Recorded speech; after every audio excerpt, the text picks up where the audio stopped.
তাহলে আপনারা যে কোন হুজুর আপনারা রাজনীতি করেন কেন? হুজুর মানুষ, দাওয়াতে না খাইবেন, মসজিদ ইমামতি না করবেন, হুজুরদের আবার কিসের রাজনীতি? নবী মুহাম্মদ সাল্লাল্লাহু আলাইহি ওয়াসাল্লাম হুজুর ছিলেন না স্যার ছিলেন? কথা বলেন না ভাইরা? হুজুর বলতে আমরা যা বুঝি, টুপি হবে, দাড়ি হবে, পাজামা পাঞ্জাবি হবে, কোরআন হাদিসের কথা বলবে, কোরআন হাদিস মেনে চলবে, কোরআন হাদিস প্রচার করবে, এই তো হুজুর নাকি? স্যার বলতে আমরা কি বুঝি? যে বেটা এই রকম হবে না, এই বেটা হবে শার্টওয়ালা, প্যান্টওয়ালা, টাইওয়ালা, শুটওয়ালা, বেটা ইংরেজি কইব, বাংলা কইব, ইতিহাস বিজ্ঞান কইব, এই হলো স্যার।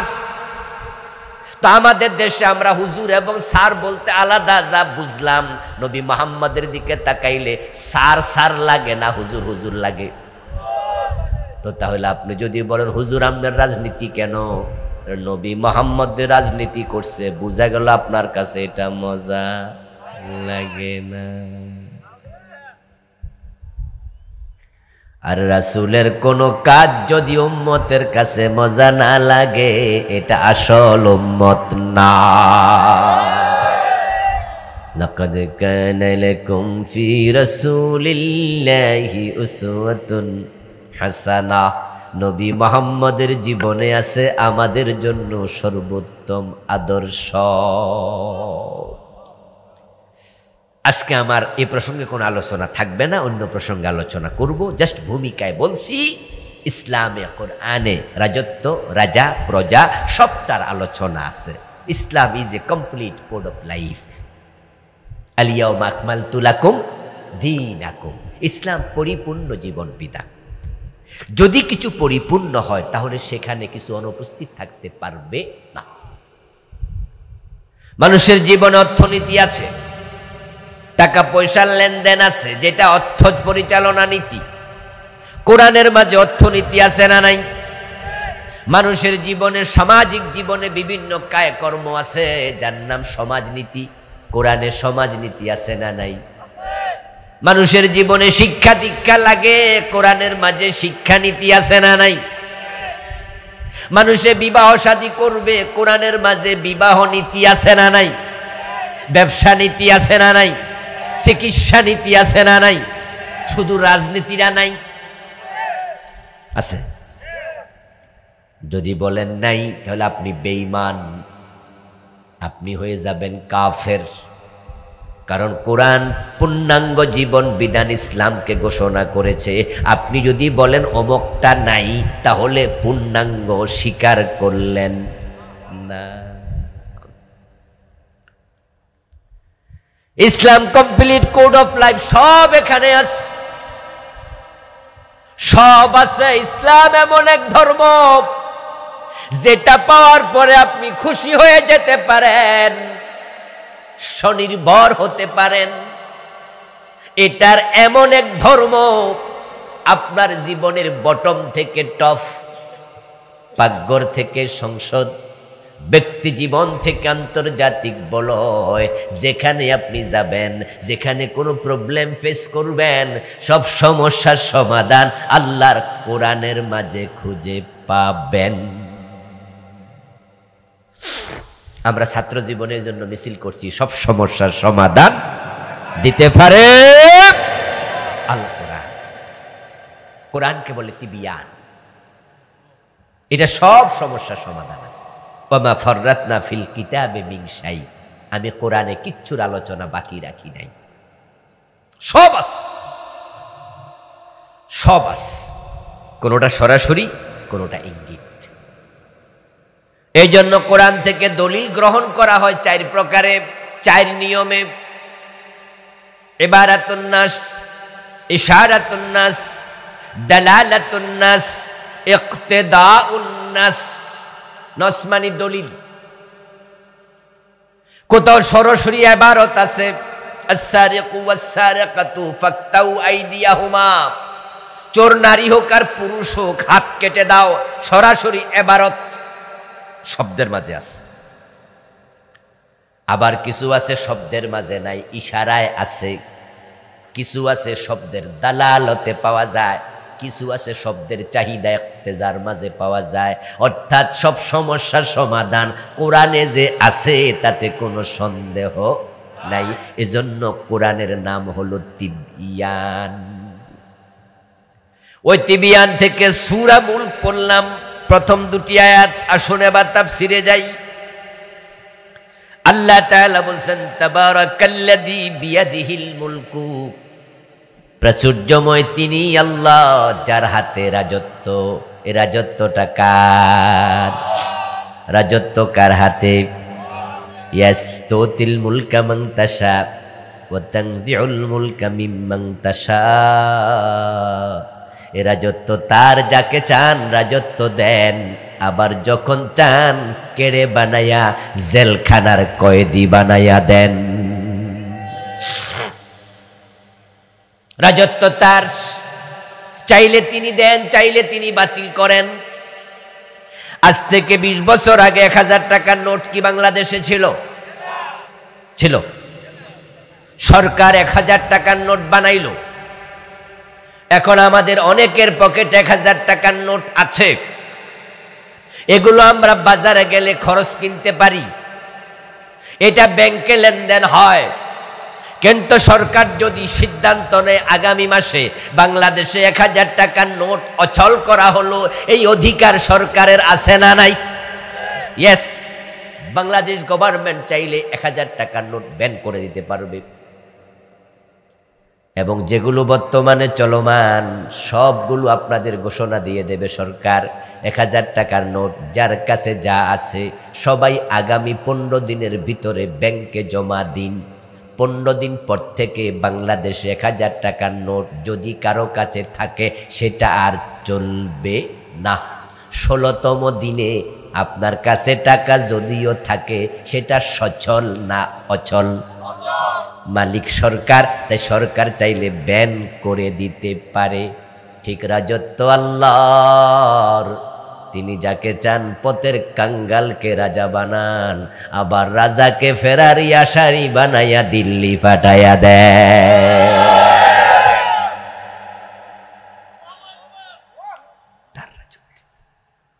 ডক্টর মোহাম্মদ ইউনূস, যিনি বর্তমানে বাংলাদেশের প্রধান চেয়ারে বসে আছে, অগাস্টের 5 তারিখের আগে বেডা স্বপ্নেও ভাবে নাই এ চেয়ারে, বরং স্বপ্নে দেখছে জেল যে কয় বছর হয় আল্লাহ জানে, ওইটা ভাবছে। কারণ বেডার বিরুদ্ধে যে কয়টা মামলা ছিল, এক একটা এত মোটা মোটা মামলা, 1000 কোটি টাকার খেয়ানতের মামলা। এই বেটা আসছে হাজিরা দেওয়ার জন্য, আদালতে উঠবে 8 তলায়, নাকি উনার এজলাস দিছে বিদ্যুৎ বন্ধ কইরা, এখন লিফট চলে না, কয় হাইটা হাইটা ওঠো, বয়স 84 বছর, হাইটা হাইটা উঠছে। এজলাসে গিয়ে দাঁড়ায় আছে, বিচারক বিচার শুরু করে না, শুনানি হয় না, কিছু করার নাই, 20 মিনিট খাড়াই থাও। এ বেটা মনে মনে ভাবে লক্ষণ তো ভালো না রে, আল্লাহ জানে কয় বছরের জেল হয়। কিন্তু আমার আল্লাহ বলে না না, সবচেয়ে বড় চেয়ারে তোরে বসাবো। বিপ্লব করলো পোলাপান, চেয়ারে বসলো কেডা? পোলাপান বিপ্লবের পরে উনারে ফোন দিয়া কয়, স্যার আসেন, বড় চেয়ারে বসেন। আমার আল্লাহর সিদ্ধান্ত এটাই ছিল, তাই তিনি চাইলে আসামিরও রাজা বানাতে পারে। আর যারা ঘোষণা করছিল ভিশন 2041 41-এর আগে ছাড়বো না, জেনারেল ওয়াকের আইসা কয়, ম্যাডাম 45 মিনিটের বেশি সময় দেয়া যাবে না, ম্যাডাম তাড়াতাড়ি ফালান, শুধু কাপড় সফরও নেওয়া যাবে না। ফোলাফান যায় গণভবনে এমন কাপড় তোলা দিয়ে ধরছে যেগুলো নামও পাওয়া যায় না শরমে। এ বুড়া মানুষে কাপড় দিয়া কি করছে আল্লাহ জানে। খাবার রান্না করলো কে, খাইলো কে? রান্না করা খাবারও খাবার সুযোগ পায় নাই, ঠিক না? এবার আপনারা বলুন তো, 5 তারিখের আগে এভাবে পালাতে হবে, তারা কি ভাবছিল?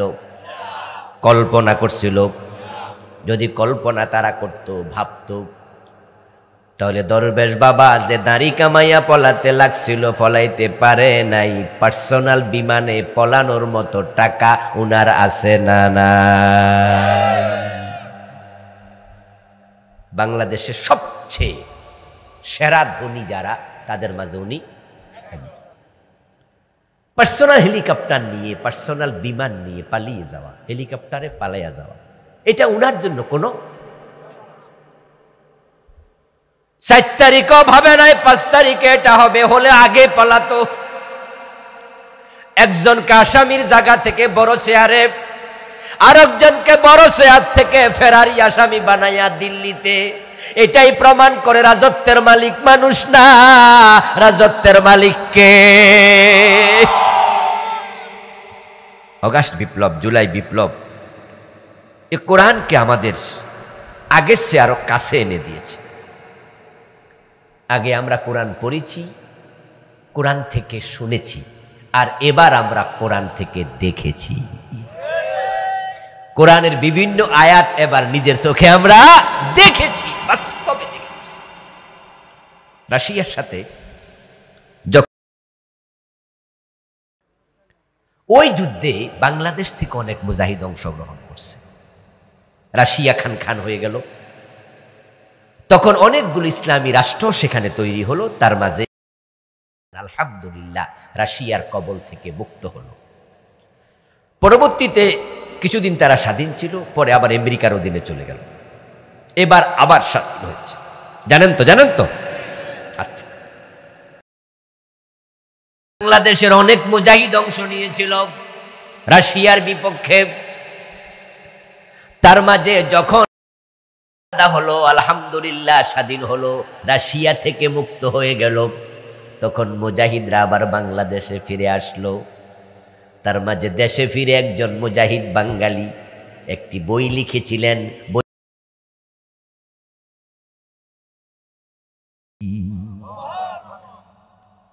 এই বইটা পড়ছেন এমন কেউ কি এখানে আছেন আমি ছাড়া? ও মাশাআল্লাহ, স্টেজে তো বড় হুজুর 2 জন আছে, নিচেও আছে। আমিও ছাত্র জীবনে বইটা পড়ছি। আচ্ছা, আল্লাহকে কি দেখা যায়? বইটার নাম পড়ে মনে হবে আরে লেখকে লিখলো কি রে, নবী মুসা আলাইহিস সালাম আল্লাহকে দেখতে চাইছে, নবী হইয়াও পারে নাই। আরে বেড়া কয় কি, বেড়া নাকি দেখে লাইছে? ভিতরে পড়লে যা বোঝা যায়, তিনি চোখে দেখা বুঝান নাই, সরাসরি চরম চোখে আল্লাহকে দেখেছি এটা বলেন নাই। বুঝাইছেন আল্লাহর সাহায্য কারে কয়, নিজের চোখে দেখেছি, নিজের চোখে দেখেছি। আমি ঢাকার একটা কামিল মাদ্রাসায় পড়াই, ওই যে পোস্টারেও তো নাম আছে, মদিনাতুল উলুম কামিল মাদ্রাসা। তো আমাদের মাদ্রাসা অফিসে আফগান ফেরত 2-3 জন মুজাহিদ আসছিলেন। তা আমাদের সিনিয়র এক মুহাদ্দিস আমার কলিগ, ফেরত মুজাহিদরা আমাদের অফিসে বসে গল্প করছে। গল্পের মাঝে বলল, বাংলাদেশি এক ভাই, ওনারা ফিরে আসছে, ওই আল্লাহর বান্দার ফিরে আসে নাই, আল্লাহর কাছে চলে গেছে। বললেন যুদ্ধ করার জন্য আমরা একসাথে ময়দানে জঙ্গলে ছিলাম, আর ওরা উপর থেকে বোমায় বিভিন্ন রকমের বোমা ফেলতো, উপর থেকে বোমা ফেলতো বিমানে চড়ে চড়ে। একটা বোমা পড়লো, আমাদের এক ভাইয়ের একটা পা একবারে সাথে সাথে চলে গেল, রক্তাক্ত হয়ে গেল। আমরা তাকে ধরে সেখান থেকে সরালাম, এবার চিকিৎসার জন্য তাকে আমরা নিয়ে যাব। এই অবস্থায় সে বলতেছে তার টয়লেটে ধরছে, সে এর মাঝে বলতেছে আমাকে একটু তোমরা একটা গাছের পিছনে নিয়ে বসাইয়া দাও, আমার হাজত চাপছে, আমার পায়খানা ধরছে। এই অবস্থায় যদি টানাটানি করে তাহলে তো কাপড় চোপড় আরো নষ্ট করে ফেলবে। তাই ওরা এক গাছের নিচে নিল, আড়ালে নিয়ে বলল যে হ্যাঁ রক্ত যাচ্ছে, তার রক্ত চড়ছে। এই অবস্থা বলে এখানে কামসারব। সে বলতেছে না না না, এখানে না, এখানে না, লজ্জা লাগছে, আরেকটু সামনে নাও। আরেক গাছের নিচে নিল, বলল যে এখানে না এখানে না, লজ্জা লাগছে, আর একটু সামনে নাও। ওরে বলতেছে এই বেটা তোর রক্ত পড়তেছে, কামসারালা। ও বলতেছে না না, কিছু মহিলাকে দেখছি, ওই মহিলাগুলো আমার দিকে তাকায় আছে আর দৌড়ায় দৌড়ায় এদিকে আসতেছে, আমার ওই মহিলাদের সামনে কাপড় তুলতে লজ্জা লাগে। এই কথা বলেই সে শহীদ হয়ে গেল।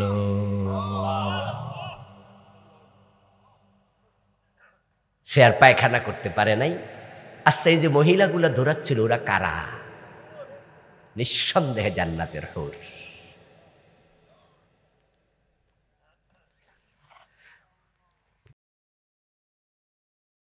দেখাম ওই মুজাহিদের লেখা বই, এর মানে হলো রাশিয়ার মতো পরাশক্তির সাথে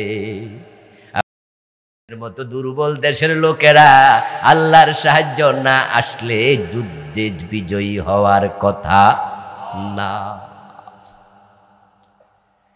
এইভাবে আল্লাহকে তারা দেখলেন, আল্লাহর সাহায্য দেখলেন। তাবারাকাল্লাযী বিয়াদিহিল মুলক, প্রাচুর্যময় তিনি আল্লাহ, যার হাতে রাজত্ব। আল্লাহর হাতে যে রাজত্ব আমরা 5 তারিখে দেখেছি, ঠিক কি না? তার রাজত্ব, তিনি চাইলে দেয়, তিনি চাইলে কেড়ে দেয়। আল্লাহর উপর ঈমান বাড়াইতে হবে। এখন থেকে জনগণ সকল ক্ষমতার উৎস, এই স্লোগানকে মাটিতে ধাপন করে ফেলতে হবে।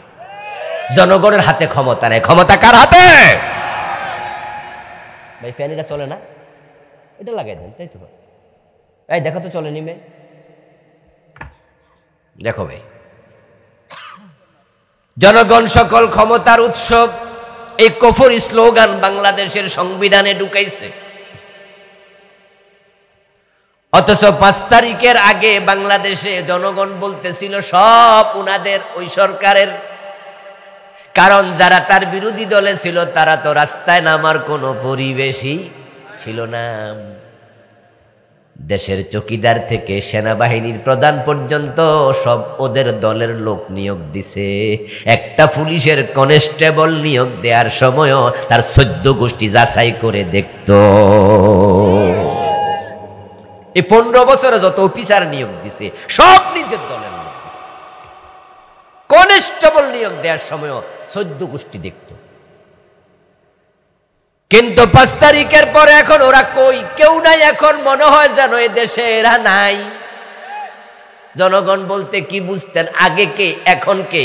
আসলে আগে ছিল ওরা, এখন আপনারা। আপনাদের হাতেও ক্ষমতা নাই, ওদের হাতেও ক্ষমতা নাই, জনগণের হাতে ক্ষমতা আসলেই নাই। বরং দুনিয়ার মানুষগুলো এত দুর্বল, পৃথিবীতে মানুষের মতো দুর্বল আর কোনো মাখলুক নাই। খলকাল ইনসানু দাঈফা। কোরআনে আল্লাহ বলে মানুষকে দুর্বল করে বানানো হয়েছে। ব্যাখ্যা না দিলে বুঝবেন না, হুজুর কি কইলেন? মানুষ দুর্বল, এত কোনো মাখলুক এমন নাই না। এই মানুষগুলো অহংকারী হবে আল্লাহ জানে, তাই তাদেরকে দুর্বল করে বানাইছে। এই মানুষগুলো সময়ের ব্যবধানে নিজে এত অহংকারী হয়ে যাবে, তাদের মাঝে কেউ কেউ নিজেকে খোদা দাবি করছে এমন। মানুষ যে দুর্বল তার প্রমাণ কয়েকটা দেই। 1 নাম্বার, আপনাদের এলাকায় মুরগির বাচ্চার দিকে তাকান। ডিম থেকে যখন বাচ্চা বের হয় 3 ঘন্টা 5 ঘন্টা পরে বাচ্চা নিজের খাবার নিজে খায়। আর মানুষের বাচ্চা মায়ের পেট থেকে আসার পরে 1.5-2 বছর খাবার চাইতেও জানে না, খাওয়া দূরের কথা, কান্দা ছাড়া কিচ্ছু বোঝে না। জন্মের পরে মুরগির বাচ্চা বেশি দুর্বল না মানুষের বাচ্চা বেশি দুর্বল? গরুর পেট থেকে গরুর বাচ্চা, ছাগলের পেট থেকে ছাগলের বাচ্চা বের হওয়ার কয় ঘন্টা পরে হাঁটে বলেন? ইয়েস, জন্মের আধা ঘন্টার ব্যবধানে গরুর বাচ্চা দৌড় মারে। আর মানুষের বাচ্চা দৌড়াইতে কয় মাস লাগে? 8 থেকে 10 মাস লাগে। খেয়াল করেন, গরুর বাচ্চা, ছাগলের বাচ্চা, বিড়ালের বাচ্চা মায়ের পেট থেকে আইসে 1 ঘন্টা ভরে দৌড়ায়। আর আমরা দৌড়াইছি 9 মাস পরে, 10 মাস পরে, 1 বছর পরে, 1.5 বছর পরে। দৌড়ানোর সময় ঠ্যাঙ্গে ঠ্যাঙ্গে বাড়ি খাইয়া পড়ে গেছেন, করেন নাই? কত হামাগুড়ি খাইয়া পড়ছেন। দুর্বলতা কাকে বলে? ও দোস্ত, লক্ষ্য করে দেখুন, আমাদের জন্মের পরে আমরা নিজের পায়খানা নিজের প্রস্রাব করে সরতে জানতাম না। আমার মা আপনার মা যদি প্রস্রাব পায়খানা থেকে না সরাইতো, তাহলে নিজের পায়খানা নিজে খাওয়া লাগতো। আর আপনাদের বিড়ালের বাচ্চার দিকে খেয়াল করেন যে বিড়াল 3টা 4টা 5টা বাচ্চা দেয়। এই বিড়ালের বাচ্চা ঘরের কোনায় পায়খানা, এবং বিড়ালের বাচ্চাকে দেখবেন, কুকুরের বাচ্চাকেও দেখবেন পায়খানা কইরা তারা নিজে মাটি দিয়া পায়খানা ঘুরে ফেলে, নিজের নখ দিয়া আশ্রাইয়া মাটি তুইলা নিজের পায়খানা নিজে ঘরে, নিজের পায়খানা নিজে পড়ে থাকে না, নিজের পায়খানা নিজে খায় না, নিজের পায়খানা থেকে সরে যায়, গায়ের মাঝে লাগতে দেয় না। আর মানুষের বাচ্চা 2 বছর 2.5 বছর পর্যন্ত এত দুর্বল, মা যদি পরিষ্কার করে না দিত পায়খানায় পইরা থাকতো। এবার বলুন তো প্রিয় ভাইয়েরা, আমাদের কাছে আমাদের দেশে যে ছোট ছোট সাপ আছে, এক ধরনের সাপ আছে যেগুলো লম্বা হয় ওটুকু পর্যন্ত, 1 বিঘতের বেশি লম্বা, কম হয়, তবে খুব চিকন, মাথা সাপের মতো। এগুলো বিভিন্ন ময়লা জায়গায় জন্ম নেয়, গতি খুব বেশি। বিশেষ করে যখন আপনি খেরকুটা পোড়াইয়া রাইখা দেবেন কোনো এলাকায়, ওই খড়ের ভিতরে জন্ম নেয়। আমাদের 14 গ্রাম বলে আতাল কুচ্চা। বড়রা কি কয়?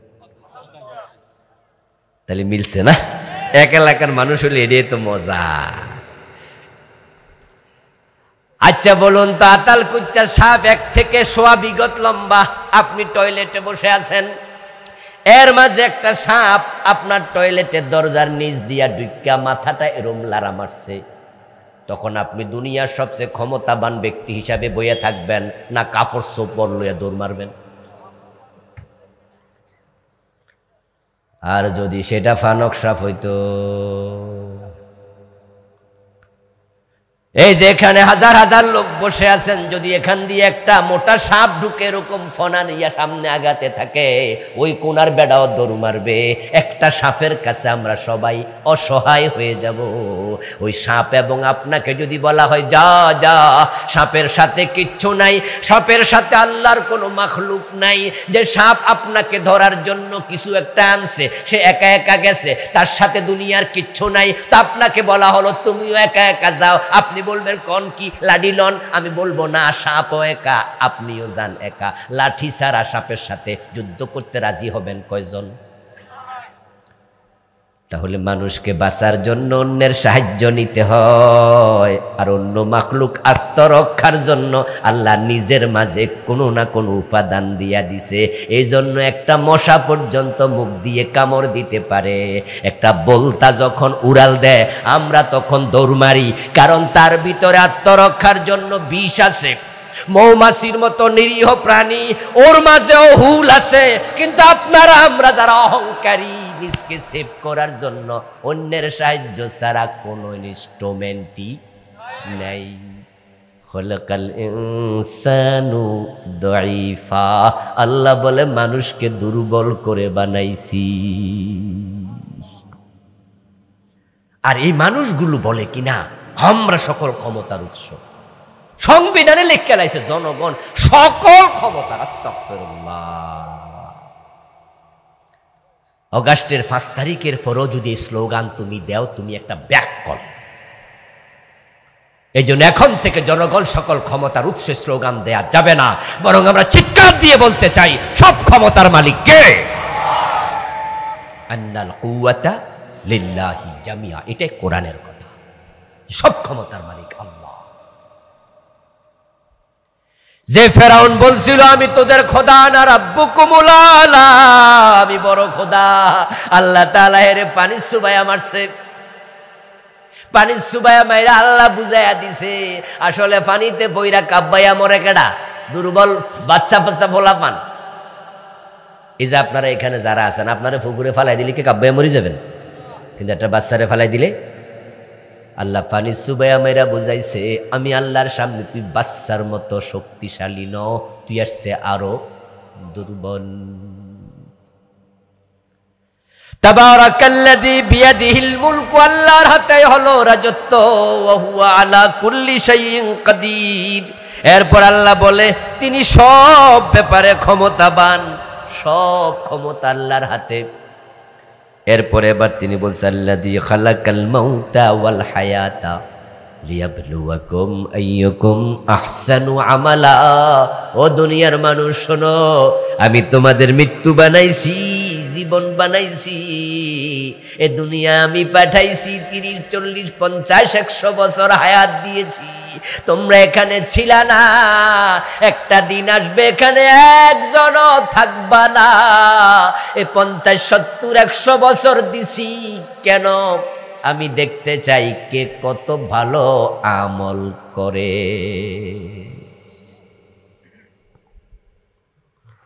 এখানে আমরা যারা আছি 100 বছর আগে একজনও ছিলাম না, 100 বছর পরে একজনও থাকার সম্ভাবনা। এ দুনিয়া থাকার জায়গা নয়, চলে যাবেন।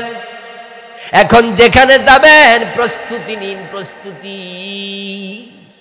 কারণ দুনিয়ায় মানুষ থাকে 30, 40, 50 বছর, আর চোখ বন্ধ হওয়ার পরে যেখানে যাবেন সেখানে থাকবেন অনন্তকাল। মানুষ যেখানে যত বেশি থাকে তার প্রস্তুতি লাগে ততই বেশি, নসেদ থাকাটা আরামদায়ক হবে না। আপনাদের এখানে বাজার আছে, বিজরা বাজার আছে না? আচ্ছা, এখান থেকে বিজরা বাজার গেলে প্রস্তুতি একরকম, কুমিল্লায় রওনা দিলে আরেক রকম, ঢাকায় রওনা দিলে আরেক রকম, দুবাই রওনা দিলে আরেক রকম। এখন যদি আপনি বিজরা বাজার যান, পকেটের মানি ব্যাগ এনাফ, গায়ে টি শার্ট আছে এনাফ, লুঙ্গি যদি হয় তাও চলে, প্যান্ট না হলো অসুবিধা নাই। কিন্তু ঢাকায় রওনা দিলে একটু পরিপাটি লাগে, আপনি প্যান্ট পায়জামা পরে তারপরে যাবেন। আপনার মানি ব্যাগটা একটু টাকা পয়সায় মোটা হওয়া লাগবে, না হয় প্রতিমধ্যে বিপদ হবে। রাস্তায় যাবেন, গাড়ি ভাড়া না দিয়া শরম পাবেন, অথবা ড্রাইভার আপনাকে হেল্পার নামাইয়া দেবে, না ভাড়া ছাড়া নেব না। তাই প্রস্তুতি লাগবে সেরকম। যদি দুবাই রওনা দেন, মানি ব্যাগই এনাফ নয়, পাসপোর্ট এবং ভিসাও লাগবে, না হয় এয়ারপোর্টে ঢুকতেই দেবে না। এই দুনিয়ার জায়গা, এক জায়গায় আর এক জায়গায় প্রস্তুতির ভিন্নতা। এমন জায়গায় চোখ বন্ধ হলে যাবেন যেখানে গেলে আর কেউ ফিরে না, হাজার হাজার কোটি কোটি বছর থাকা লাগবে। ওখানের জন্য প্রস্তুতি দরকার আছে না নাই? কিন্তু 30-40 বছরের জন্য তো বিল্ডিং বানাইলেন, বাড়িঘর বানাইলেন। হাসান রাজা নাকি বানায় নাই, এবং সে নাকি বলতো বানায়া লাভ কি, কয়দিন থাকবো জানি না। কিন্তু আমরা তো বানাইছি, কতদিন থাকবো জানি না। কিন্তু মরার পরে যে কোটি কোটি বছর সেখানে থাকা লাগবে, অনন্তকাল, এটা কে জানে না। কিন্তু সেখানের প্রস্তুতির বড়ই অভাব। আমার প্রিয় ভাইয়ারা, যেই কোনো দিন আজরাইল চলে আসবে, without any information, without any signal. মৃত্যু এমন এক অনিবার্য সত্য যেটা আল্লাহ তাআলা কোনো নবীকেও জানান না। আল্লাহ তাআলা 5টি এলেম দুনিয়ার কাউকে দেন নাই, কোনো নবী রাসূল কাউকে নাম, যে 5টার নাম হলো উম্মুল গায়েব। তার মাঝে একটা হলো ওয়ামা তাদরি নাফসুম বিআইয়ি আরদিন তামুত। মানুষ কোথায় মারা যাবে এটা কেউ জানে না। হযরত সুলাইমান আলাইহিস সালাম দাঁড়ানো অবস্থায় মারা গেছে। ওনার হাতের লাঠিতে উনি ভর দিয়েছিলেন, ওই লাঠিটা পোকা খেয়েছে, তিনি কাত হয়ে পড়লেন। তখন লোকজন বুঝছে সুলাইমান মরেছে। এই দাঁড়ানো অবস্থায় মৃত্যুবরণ করা প্রমাণ করে নবী সুলাইমানকে বসার সময় আজরাইল দেন নাই।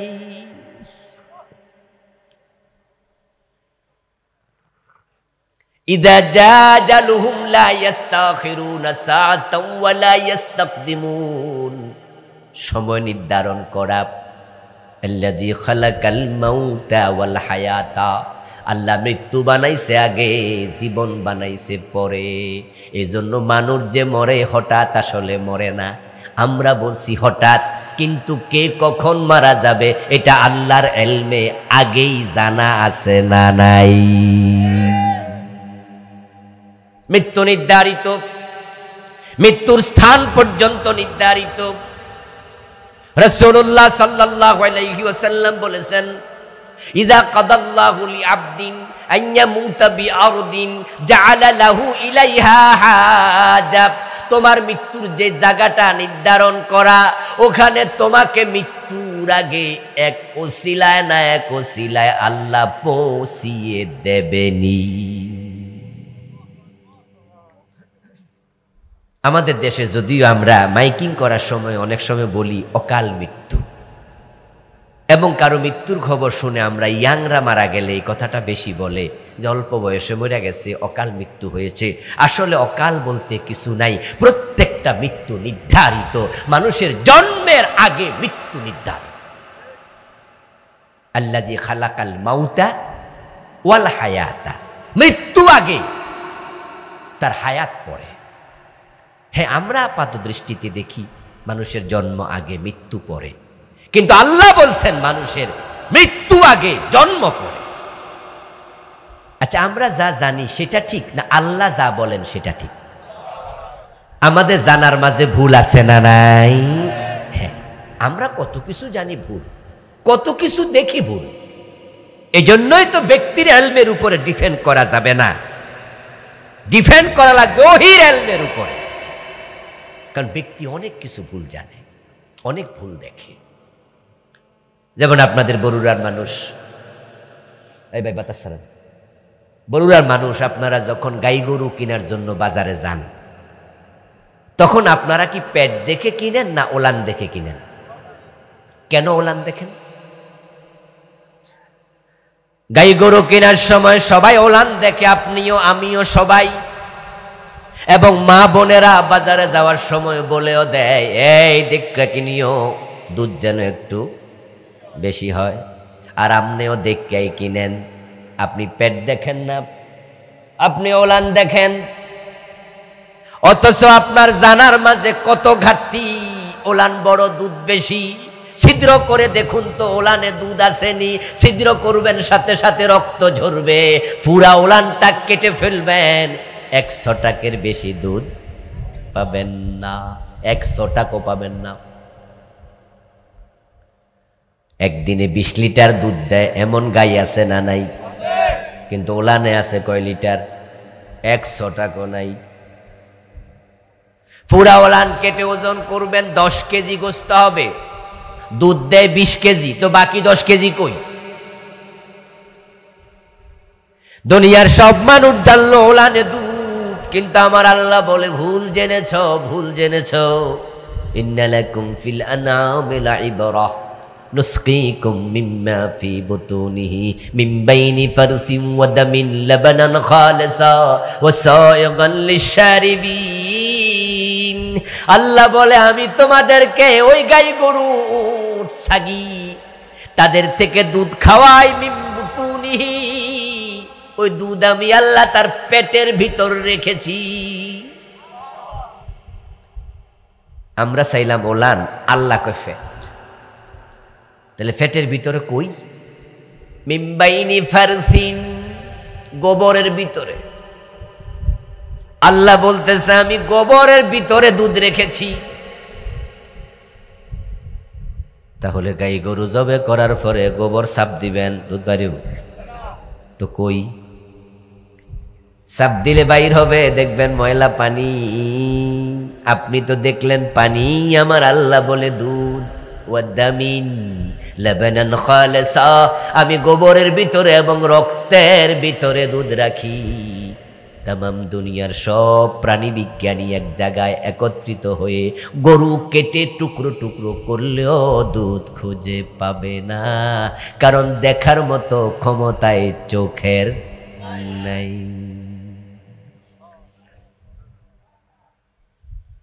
ও প্রিয় ভাইয়ের, আল্লাহ তাআলা বলছেন আমি মানুষের জীবন আগে বানাই নাই, বানিয়েছি মৃত্যু।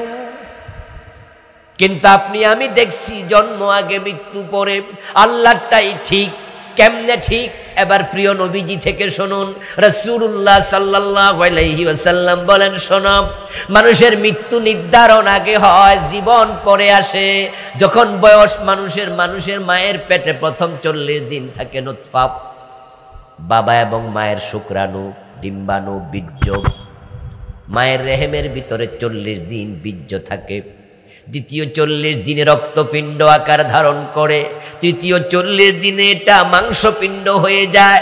3 × 40 120 দিন যখন অতিক্রান্ত হয়, ফাকাসাউনাল ইজামা লাহমা, আল্লাহ কোরআনে বলে আমি ওই মাংসের ভিতরে হাড্ডি ঢুকাইয়া হাড্ডিকে আবার চামড়া দিয়ে ঢেকে মানুষ বানাই।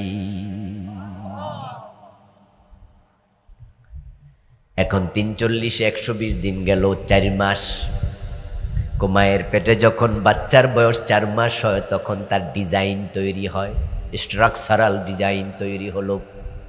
হাত আছে, চোখ আছে, কর্ণ আছে, নাসিকা আছে। এখন সে অবয়ব পেয়ে গেল, কিন্তু রূহ নাই। তাই মা নিজেও এখনো টের পায় না পেটে বাচ্চা আছে। কিন্তু যখন 3 × 40 120 দিন চলে যায়, তার ডিজাইনটা কমপ্লিট হয়, তখন আল্লাহ তাআলা একজন ফেরেশতাকে বলো, ও ফেরেশতা, অমুক গ্রামে যাও, অমুক এলাকায় অমুক নামক মহিলা, তার পেটের মাঝে আমি একটা বান্দা বানাইছি। সুবহানাল্লাহ পড়ো।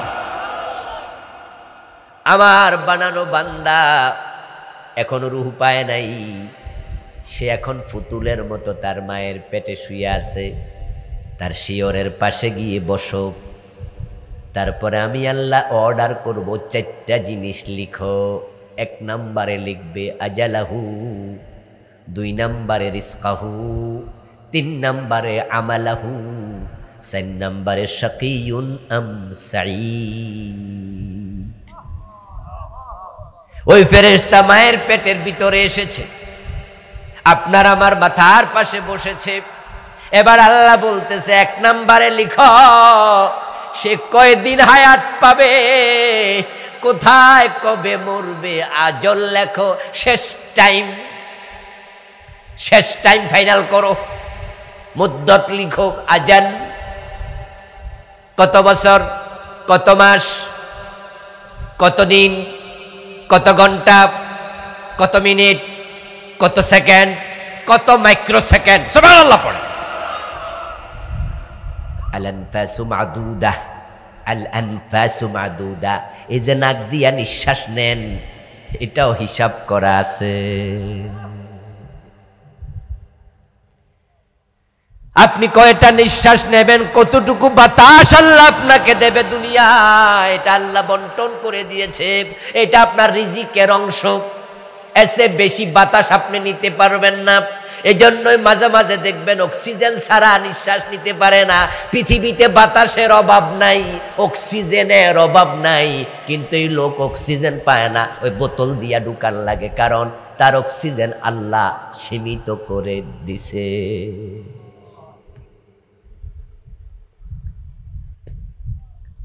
আত্মীয় স্বজনরা রোগী দেখার জন্য হাসপাতালে গেছে, পয়সাওয়ালা মানুষ, দেখা যায় অমুকে নিচে 1 কার্টুন একবারে পুরা 10-20 কেজি আপেল, আর একজন 20 কেজি কমলা, আঙ্গুর, অভাব নাই, রুম ভরে গেছে। কিন্তু যাকে দেখতে গেছে এত আপেল আঙ্গুর নিয়া, আল্লাহ তার রিজিক বন্ধ করে দিছে। ওকে নাকে দিয়া ডাক্তার তরল খাবার দেয়, দুনিয়ার খাবার ক্লোজ। রিজিকের অভাব নাই, কিন্তু তোমার রিজিক শেষ।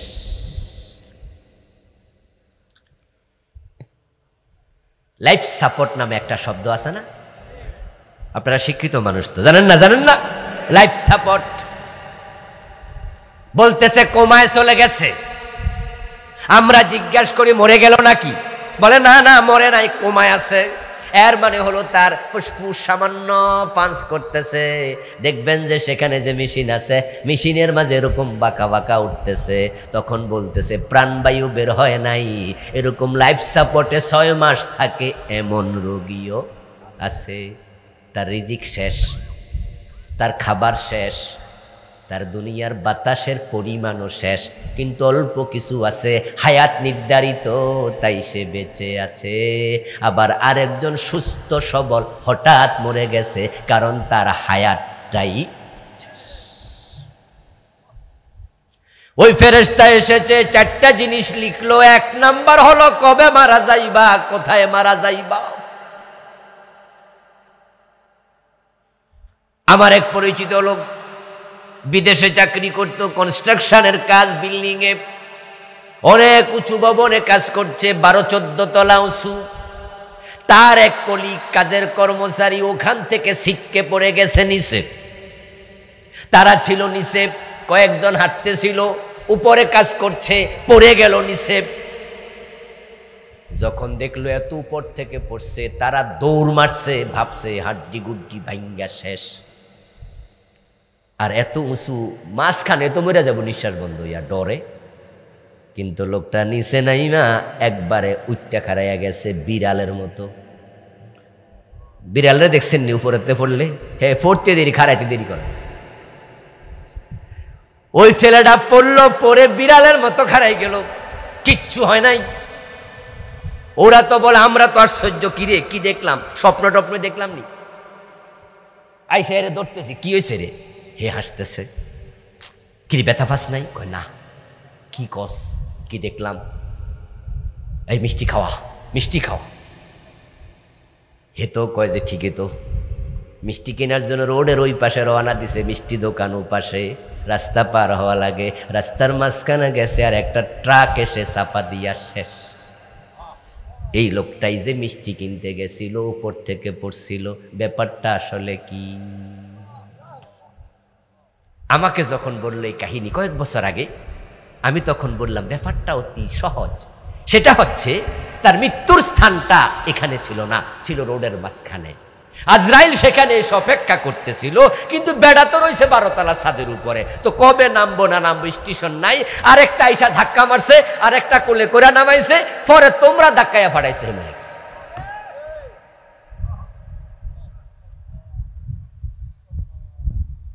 আচ্ছা, ব্যাংককে চিকিৎসার জন্য যায় হাসপাতালে মারা যায় এমন রোগী বাংলাদেশ থেকে যায় কিনা? এই যে ব্যাংককে গেছিল, মরতে গেছিল না বাঁচতে গেছিল? গেছিল কি লেগা, কিন্তু বাঁচল না, মরল। কবে এসে যায় আজরাইল বলা যায় না। এই জন্য মৃত্যুর কোনো কারণ লাগে না, 1 সেকেন্ডের নেই ভরসা। মরণ ঘাড়ের পরে, বিপুল সম্পদ করছো জড় ভোগ বিলাসের তরে। বুলবুল পাখির নেই এসে চিনু হেতাব, বেদে চিনু বাসা বড়ই মমতায়। সময় হলে শেষ, সেরেই পরিবেশ, যেতে হবে সেথায়, নিয়তি যেথায়, হয়তো গাছতলায় না হয় বাসতলায়। 1 সেকেন্ড সময় কাউকে দেয় না, সময় আসবে শেষ। তারপরে ফেরেশতা বেরিয়ে গেল। ওই মায়ের পেটে 4টা জিনিস লিখে আপনার তাকদীরের মূল পয়েন্টগুলো ফাইনাল করলো। তারপরে ফেরেশতা চলে গেল, রুহের জগৎ থেকে আল্লাহ আবার রুহ পাঠালো। ওই রুহ আপনার মায়ের পেটে এসে আপনার সাথে জড়ো হলো। তখন মায়ের পেটে সন্তান নড়াচড়া শুরু করে, তখন মা টের পায় বাচ্চা পেটে নড়ছে, এর আগে মাও টের পায় না। এবার আপনারা এই হাদিস শুনে বলুন তো, ব্যক্তির রুহ আসলো আগে না মৃত্যু ফাইনাল হলো আগে?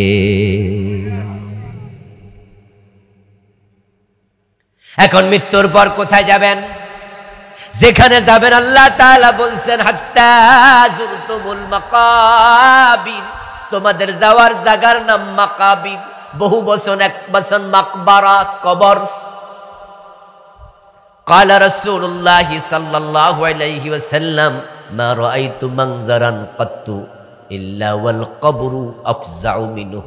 নবীজি মুহাম্মদ বলেন, যেই মাটির গর্তকে তোমরা কবর বলছো, শোনো, আমি এই মাটির গর্ত কবরের মতো মারাত্মক কোনো জায়গা আর কোথাও দেখি নাই।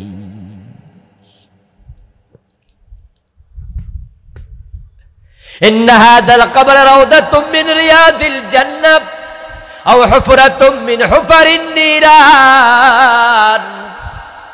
এই মাটির গর্ত কারো জন্য জান্নাতের বাগান, আর কারো জন্য অগ্নিকুণ্ডলী। আল্লাহর নবী মালাকুত দেখেছেন, জাবারুত দেখেছেন, জান্নাত দেখেছেন, জাহান্নাম দেখেছেন। মেরাজের রাতে আল্লাহ তাআলা রাসূলকে সব দেখাইছে। আমার রাসূল সব দেখে এসে বলেন, আমি কবরের মতো মারাত্মক কোনো জায়গা আর দেখি নাই।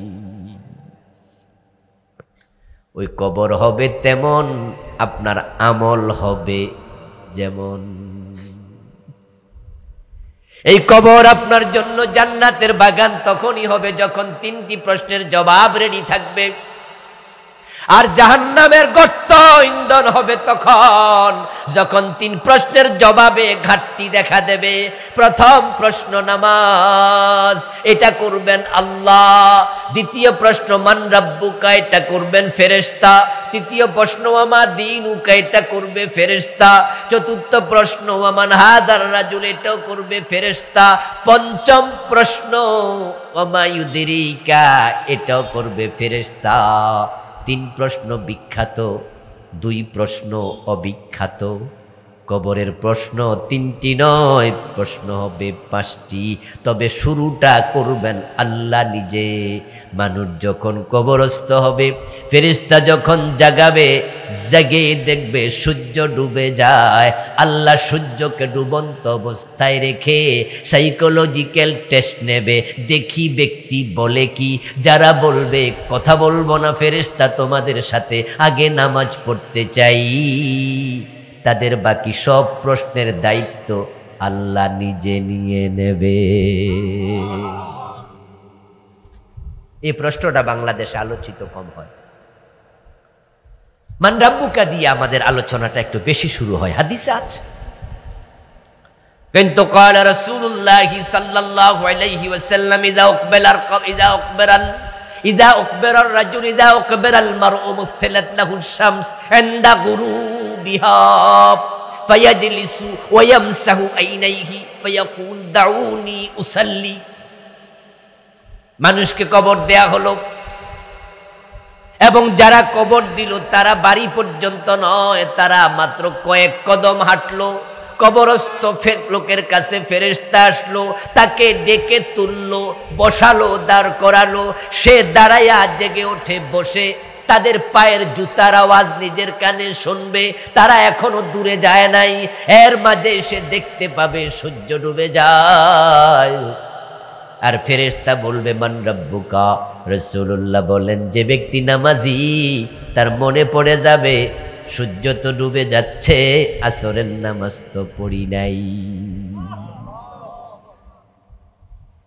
দিনের 12টা হোক আর রাতের 12টা হোক, দুপুর হোক আর সন্ধ্যা হোক, সূর্যকে ডুবন্ত অবস্থায় হাজির করবেন কে? এটা আল্লাহর কাজ। সূর্যকে ডুবন্ত অবস্থায় আল্লাহ হাজির করবেন। জোহর পড়েছেন, ঘুমিয়ে গেছেন, কখন যে আসর টাইম চলে গেল টের পান নাই, কেউ ডাকেও নাই। হঠাৎ করে মাগরিবের আজানের আগে জেগে উঠলেন। জেগে উঠে ঘড়ির দিকে তাকাইয়া দেখেন সূর্য ডুবার 10 মিনিট বাকি। যারা 5 ওয়াক্ত নামাজি, তাদের কাছে ওই মুহূর্তে আসরের মতো দামি কাজ পৃথিবীতে আর নাই। সূর্য ডুবে যাচ্ছে, পাগলের মতো দৌড় মারবে, ইন্না লিল্লাহি ইন্না লিল্লাহ। এই আমারে ডাকলা না কেন? সূর্য ডুবে যাচ্ছে, আসর তো পড়ি নাই। হইসই করে দৌড় মারবে। পিছন দিয়ে যদি কেউ ডাকে দেবে না, মা ডাকুক, বাবা ডাকুক, ইশারা দিয়ে বলে দেব বাবা একটু পরে কথা শুনবো, আগে নামাজের টাইম যা।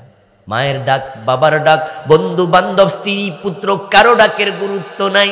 যে 5 ওয়াক্ত নামাজি কখনো নামাজ কাজা করে না, সে বুঝবে ওই টাইমে তার কাছে নামাজের দাম কত বেশি। কারো কথা শুনবে না, আগে নামাজ। আল্লাহ মরার পরে কবরে সূর্যকে ডুবন্ত অবস্থায় দিয়ে এটাই পরীক্ষা করতে চাইবে, দেখি ব্যক্তি কি বলে। সূর্যকে আল্লাহ তাআলা ডুবন্ত অবস্থায় রেখে ফেরেশতা পাঠাইছে। ফেরেশতা জিজ্ঞাসা করছে মান রাব্বুকা। রাসূলুল্লাহ বলছে যে ব্যক্তি ভালো মানুষ, নামাজি মানুষ, ঘুম থেকে উঠে মানুষ যেমন চোখ কসলায় সেরকম চোখ কসলাবে, ইয়ামসাহু আইনাইহি, সে চোখ কসলাবে আর বলবে দাউনি উসাল্লি, এ মিয়ারা কথা বলার সময় নাই, আগে আসরের নামাজ পড়ি। সুবহানাল্লাহ। আল্লাহর প্রশ্নে পাশ। ইউসাব্বিতুল্লাহু আল্লাযীনা আমানু বিল কওলি সাবিতি ফিল হায়াতিদ দুনিয়া ওয়া ফিল আখিরাহ। কোরআনের আয়াত, যে ব্যক্তি আল্লাহর প্রশ্নে পাশ করবে পরবর্তীতে তাকে ঈমানের উপরে অটল অবিচল আল্লাহ নিজে রেখে দেবেন। কবরের প্রশ্নগুলো কি বাংলায় হবে না আরবিতে হবে? তো সবাই আরবি জানেন? তো সবাই তো জানেন আরবি, সবাই তো আরবি বোঝে না, তো সে আরবির উত্তর কিভাবে দেবে? আপনারা তো অনেকে আছেন যে আরবি জানেনই না। আমি যদি আপনাকে জিজ্ঞাসা করি ইয়া হাবিবি মাসমুকা, তো আপনি তো মাথা লড়াবেন, এটা হুজুরে কি কইল। কিন্তু যে আরবি জানে সে বুঝবে যে আমার জিজ্ঞাসা করছে দোস্ত তোমার নাম কি। আচ্ছা এবার বলুন তো, আবু জেহেল আবু লাহাব তারা কি আরবি বুঝতো না? তারা কি আরবি জানতো না? তো মান রাব্বুকা ওয়া মা দীনুকা, এই প্রশ্নের উত্তর কি কবরে তারা দিতে পারছে? পারেনি, পারেনি। কোনো বেঈমান পারবে না, আরবি জানলেও পারবে না। আল্লাহ আরবি ভুলাই দেবে। এক দলকে আল্লাহ আরবি ভুলাই দেবে, আর এক দলকে আল্লাহ আরবি শিখাইয়া দেবে। কবরের জগৎ থেকে, মৃত্যুর পর থেকে হাসর, জান্নাত, জাহান্নাম, মিজান, ফুলসিরাত, সব জায়গায় সব কিছু নিয়ন্ত্রণে থাকবে কার? তার সাথে সম্পর্ক বাড়াও। আইয়ুকুম আহসানু আমালা। যখন ব্যক্তি উত্তর দেবে দাউনি উসাল্লি, বলে আগে নামাজ পড়ি, এবার ফেরেশতারা তাকে বলবে আল্লাহর বান্দা এটা আলমে বরজাখ, তুমি বসো, তুমি বসো, তাড়াহুড়ার কিছু নাই, নামাজ লাগবে না। এবার ব্যক্তি ধীরস্থির ভাবে বসবে। এখন থেকে যত প্রশ্ন হবে সবগুলোর উত্তর আল্লাহ শিখাইয়া দেবে।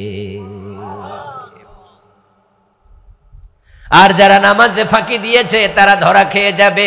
কবরের প্রথম প্রশ্ন নামাজ, প্রথম প্রশ্ন নামাজ, প্রথম প্রশ্ন নামাজ। হাসরের ময়দানে যখন মানুষ উঠবে, আমলনামা হাতে দিয়ে যখন হিসাব চাওয়া হবে, প্রথম হিসাব চাওয়া হবে নামাজ। হিসাবের জন্য আল্লাহ তাআলা যখন প্রকাশিত হবেন তখনও প্রথম প্রশ্ন আবার সাইকোলজিক্যাল, সেটাও হবে নামাজ। সহিহ বুখারীতে এসেছে ইয়াকশিফু রাব্বুনা আন সাকিহি ফায়াসজুদু লাহু কুল্লু মুমিনিন ওয়া মুমিনা। আল্লাহ যখন তার নালার কাপড় তোলা দেবেন, নালা প্রকাশ করবেন, মানে তিনি প্রকাশিত হবেন, আল্লাহকে দেখার সাথে সাথে দুনিয়ায় যত মুমিন বান্দা বান্দি ছিল হাসরের ময়দানে আজকে হাজির, আল্লাহকে না দেখে সেজদা করেছে। আল্লাহকে প্রথমবার দর্শনের সাথে সাথে সবাই সেজদায় পড়ে যাবে।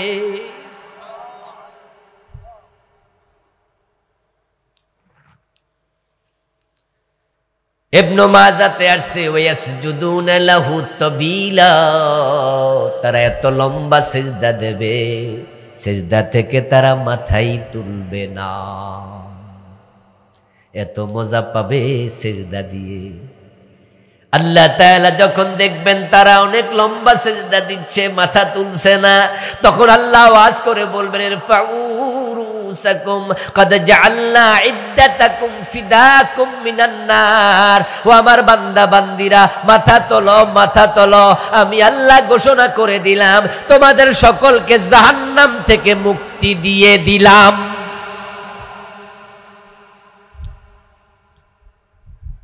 ويبقى من كان يسجد في الدنيا رياء وسمعا। ফায়াযহাবু লিয়াসজুদা ফায়াউদু যহরুহু তাবাকাম ওয়াহিদা।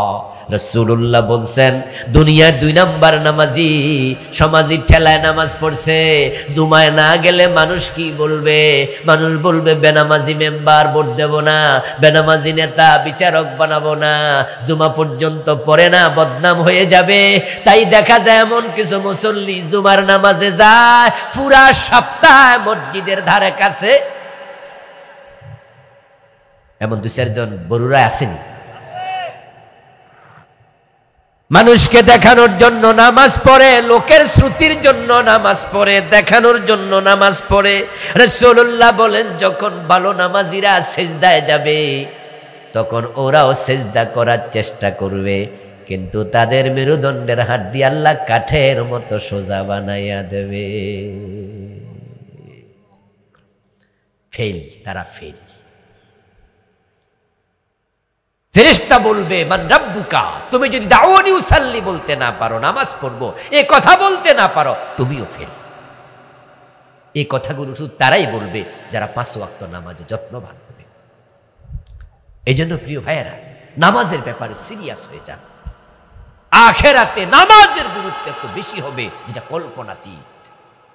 রাসূল বলছে হাসরের ময়দানে আমলনামা হাতে দিয়ে ফেরেশতা নামাজের বিষয়ে যখন আমলনামা হাতে দেবে, আল্লাহ তাআলা নামাজের বিষয়ে প্রশ্ন করবে, নামাজের জবাব যে ঠিকঠাক মতো দেবে তার বাকি সব প্রশ্ন আল্লাহ আসান করে দেবে, সে সফল হয়ে যাবে। এজন্য আসুন আমরা নামাজি হই এবং আইয়ুকুম আহসানু আমালা এই শব্দের আলোকে নামাজ পড়ি। উত্তম নামাজ, উত্তম আমল। বাংলাদেশের নামাজ কিন্তু খুবই দুর্বল নামাজ, দুর্বল আমল। রুকু থেকে সোজা হয়ে দাঁড়ায় না, 2 সেজদার মাঝখানে সোজা হয়ে বসে না। তারাবির নামাজ যখন আসবে রমাদানে এত তাড়াহুড়া করে পড়া হয় যে নামাজে কেরাত কি পড়ছে ইমাম নিজেও 18 মিনিটে 20 রাকাত তারাবি শেষ। তারাবির নামাজের গতি কনকট বিমানের চেয়েও বেশি। কি পড়ছে তামাশা। আচ্ছা, এটা কি উত্তম নামাজ নাকি অনুত্তম? আল্লাহ বলছে আইয়ুকুম আহসানু আমালা, উত্তম আমল হবে। আমলের ক্ষেত্রে শ্রেষ্ঠ আমল। জিকির করতে গিয়ে অনুত্তম জিকির করে। কি যে পড়ে আমি দেখি সালাম ফিরানোর পরে 33 বার সুবহানাল্লাহ পড়ে। অনেকের আঙ্গুলের দিকে তাকাই দেখি যে সুবহানাল্লাহ, আপনি দেখবেন যে এমন গতি এরকম করতেছে। আচ্ছা, সুবহানাল্লাহ সুবহানাল্লাহ সুবহানাল্লাহ এরকম যদি আপনি পড়েন, উচ্চারণ শুদ্ধ করেন, তাহলে তো আপনার আঙ্গুল আসতে চলবে, কিন্তু আঙ্গুলের গতির দিকে তাকায় বোঝা যাচ্ছে সে সুন্দর উচ্চারণ করছে না। পাশে দাঁড়িয়ে সুন্নত পড়ছে, আপনার পাশে দাঁড়িয়ে। এমন অবস্থা দেখি মাঝে মাঝে নামাজ পড়ে, আমি এখনো 3 আয়াত পড়ে শেষ করি নাই। আলহামদুলিল্লাহি রাব্বিল আলামিন আর রহমানির রহিম মালিকি ইয়াউমিদ্দিনে যাই নাই, অলরেডি আমার পাশে দাঁড়ানো লোকটা রুকু শেষ। আপনাদের কাছে আমি প্রশ্ন করতে চাই, আমি যদি 3 আয়াত শেষ করতে না পারি, উনি পুরা সূরা ফাতিহা শেষ, 3 আয়াত কমপক্ষে একটা ছোট্ট সূরা ইন্না তো আইনা হলো তো পড়ছে, এটাও শেষ, উনার রুকুও শেষ, আমার 3 আয়াত হয় নাই। আচ্ছা, আপনারাই বলুন তো উত্তম তেলাওয়াত হয়েছে? আল্লাহ বলছে আইয়ুকুম আহসানু আমালা। আমি চাই, দেখতে চাই কে উত্তম আমল করেছে। আমল বেশি হোক এটা নয়, আমল উত্তম হোক সেটা। বেশির ব্যাপারে শুধু একটা আমল আল্লাহ কোরআনে বলছে, সেটা হচ্ছে উযকুরুল্লাহ যিকরান কাসীরা। জিকির হবে বেশি, আল্লাহর নামের জিকির বেশি বেশি করো। রাসূলুল্লাহ সাল্লাল্লাহু আলাইহি সাল্লাম তাহাজ্জুদ পড়তেন মাত্র 8 রাকাত, তিনি চাইলে এক রাতে 20 রাকাতও পড়তে পারতেন। আপনি নফল নামাজ পড়ছেন এতগুলা, কিন্তু আগামাতা নাই, কেরাত সুন্দর না, রুকু সুন্দর না, সেজদা সুন্দর না। রাসূলুল্লাহর আমলের দিকে একটু তাকান না ভাই, দেখবেন যে এমন ছিল যে রুকুতে যেতেন, মা আয়েশা বলেন যে আমি ভাবতাম রাসূলুল্লাহ কি সেজদার কথা ভুলে গেলেন। উনি নামাজে দাঁড়িয়েছেন, এত লম্বা কেরাত পড়ছেন, তারে মাকাদামাহু, অবস্থা এমন হতো যে রাসূলুল্লাহ 2 পা ফুলে মোটা হয়ে যেত। আমার স্বামী রাসূলুল্লাহ সেজদায় যেতেন, এত লম্বা সেজদা, আমি মাঝে মাঝে ভয় পেতাম তিনি সেজদায় মরে গেলেন কিনা। আমি সিমটি কাটতাম, উনি পা নাড়া দিতেন, তখন বুঝতাম যে উনি মরেন নাই। কম পড়েন সুন্দর পড়েন, কম পড়েন সুন্দর পড়েন। আমাদের দেশে একসময় এত ব্রিজ কালভার্ট ছিল না, কিছু কিছু ছোট ছোট খাল ছিল যেগুলা দিয়া পার হওয়ার জন্য সাঁকো বানানো হতো বাঁশ দিয়া। আপনাদের এলাকায় ছিল না যে ছোট্ট খাল, তো এটা পার হওয়ার জন্য একটা বাঁশ দিয়া দুইটা বাঁশ দাঁড় করাইয়া দিত, মানুষ একটা ধরে ধরে পার হয়ে যেত। আমার প্রিয় ভাইয়েরা, আপনার পায়ের তলায় একটা বাঁশ দিছে, একটা বাঁশ দিয়া শত শত মানুষ কিন্তু প্রতিদিন পার হয়েছে। আচ্ছা বলুন তো, ওই বাঁশের জায়গায় যদি পাটখড়ি 10টা দিত, পার হইতে পারতো? পাটখড়ি বোঝেন তো, ওই যে পাটের ভিতরে যেটা থাকে, হরমুল, হ্যাঁ হরমুল। আচ্ছা বলুন তো, বাঁশের জায়গায় যদি 10টা হরমুলা দিতেন, পার হইতে পারতেন? দুর্বল। قال رسول الله صلى الله عليه وسلم اخلص دينك يكفيك العمل القليل। তোমার আমলটা খাঁটি বানাও, সুন্দর বানাও, অল্প আমল নাজাতের জন্য যথেষ্ট হয়ে যাবে। আজকের এই মাহফিল থেকে একটি সবক নিয়ে একটু বাড়ি জানতো, আজ থেকে তাড়াহুড়া করে নামাজ পড়বেন না। রাজি আছেন আমার সাথে? নামাজে তাড়াহুড়া করা যাবে না। তাড়াহুড়াকে আজকে এখানে খতম করে মাটি দিয়ে বাড়ি যাবেন। 4 রাকাত পড়ার সময় হাতে নাই, জোহরের নামাজের 2 রাকাত সুন্নত পড়তে পারবেন। ঘড়ির দিকে তাকায়া দেখছেন জামাত হলো 101টা, 8 মিনিট বাকি আছে, 6 মিনিট বাকি আছে। এখন যদি 4 রাকাতের নিয়ত করি, তাহলে 4 রাকাতে 6 মিনিট পড়লে কি করতে হবে? তাড়াহুড়া করতে হবে। আপনি 4 রাকাতের নিয়ত না করে আপনি 2 রাকাতের নিয়ত করে সুন্দর করে পড়েন, কারণ সুন্নায়ে রাতেবা 10 রাকাতের হাদিসও আছে, 12 রাকাতের হাদিসও আছে। জোহরের নামাজের আগে 4 রাকাতের হাদিস আছে, 2 রাকাতের হাদিসও আছে। তো আপনি 4 রাকাতই পড়েন, আমরাও 4 রাকাতই পড়ব, কিন্তু তাকায়া দেখি সময় আছে 5 মিনিট। আচ্ছা 5 মিনিটে 4 রাকাত পড়া যাবে? এখন আপনি ঠিকই 4 রাকাতের নিয়ত বাঁচছেন আর তাড়াহুড়া কইরা পড়লেন, এটা কি সুন্দর আমল হলো? আপনি 2 রাকাতই পড়েন, সুন্দর করে পড়েন। আবার আপনার হাতে সময় আছে 4 রাকাত 10 মিনিট লাগাইয়া পড়েন। আমার প্রিয় ভাইয়েরা, নামাজ যেন হয় উত্তম, এই নামাজ আপনাকে আল্লাহর কাছে পৌঁছিয়ে দেবে। যার নামাজ যত সুন্দর, তার কবর তত সুন্দর। আসুন আমরা সকলে মিলে উত্তম আমল করি, আল্লাহর কাছে তৌফিক কামনা করছি, বলেন আমিন। হাযা মা ইনদি ওয়াল ইলমু ইনদাল্লাহ আলাইহি তাওয়াক্কালতু ওয়া ইলাইহি উনীব। আল্লাহ হাফিজ। আমরা সংক্ষেপে দোয়া করে যাব। আমাদের এই মাহফিলের জন্য অনেকে সহযোগিতা করেছেন টাকা পয়সা দিয়ে। আমার ভাই সবার জন্য দোয়া চেয়েছেন, আমরা দোয়া করি। আল্লাহুম্মা আমিন। আল্লাহুম্মা আনতাস সালাম ওয়া মিনকাস সালাম, তাবারাকতা ইয়া যাল জালালি ওয়াল ইকরাম। রব্বানা যালামনা আনফুসানা ওয়া ইন লাম তাগফির লানা ওয়া তারহামনা লানাকুনান্না মিনাল খাসিরিন। রব্বানা আতিনা ফিদ দুনিয়া হাসানাহ ওয়া ফিল আখিরাতি হাসানাহ ওয়া কিনা আযাবান নার।